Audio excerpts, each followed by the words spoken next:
Alam mo ba na ang taong naghirig sa Senado sa Blue Ribbon Committee sa pangunguna ni Chairman Rodante Marcoleta ay nakakulong na.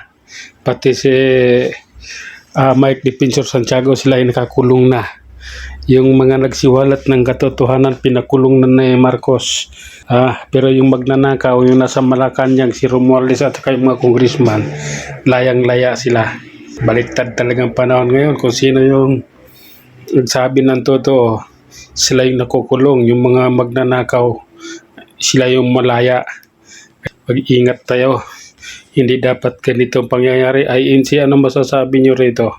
Yung member ninyo kinulong na, mukhang naghahamon ng yung administrasyon ito at nagbabalak pa silang pasukin yung main office ng ng Iglesia ni Cristo. Nagbabalak yung administrasyon ito na papasukin dahil baka raw nandyan si Senador Bato nagtatago. Grabe yung nila. Grabe yung paghihinala nila. Mukhang magkakasubukan dito. Dahil akalain ninyo sa panahong ito nag-impeachment trial ng July 6 para kay BP Sara Duterte, tapos yung warrant of arrest nilabas para kay Dante Marcoleta July 6 din. Planado, di ba? Talagang alam na natin kung anong katotohanan. Pinaplano nila ng mabuti para lang sa makonvict matanggal lang si BP Sara, mawala lang sa 2028 presidential election. Pero mukhang nagkakamali sila, marami pang Duterteng nandiyan dyan. Pero ganun pa man, hindi maganda talaga ito dahil yung nagsabi ng totoo, nakakulong, yung mga magnanakaw nakalayang-laya pa.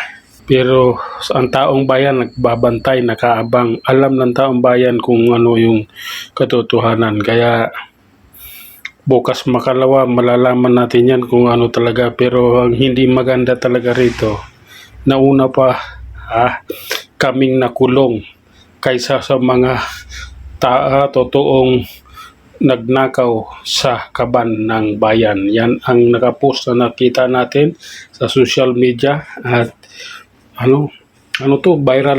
viral nito yung comment nito doon, nasa halos 80,000 na yung comment. Kaya medyo paano na yan? INC, anong balak ninyo? Kami nakasuporta kami, hindi kami lalayo. Talagang susuporta kami sa balak ninyo kung ano man.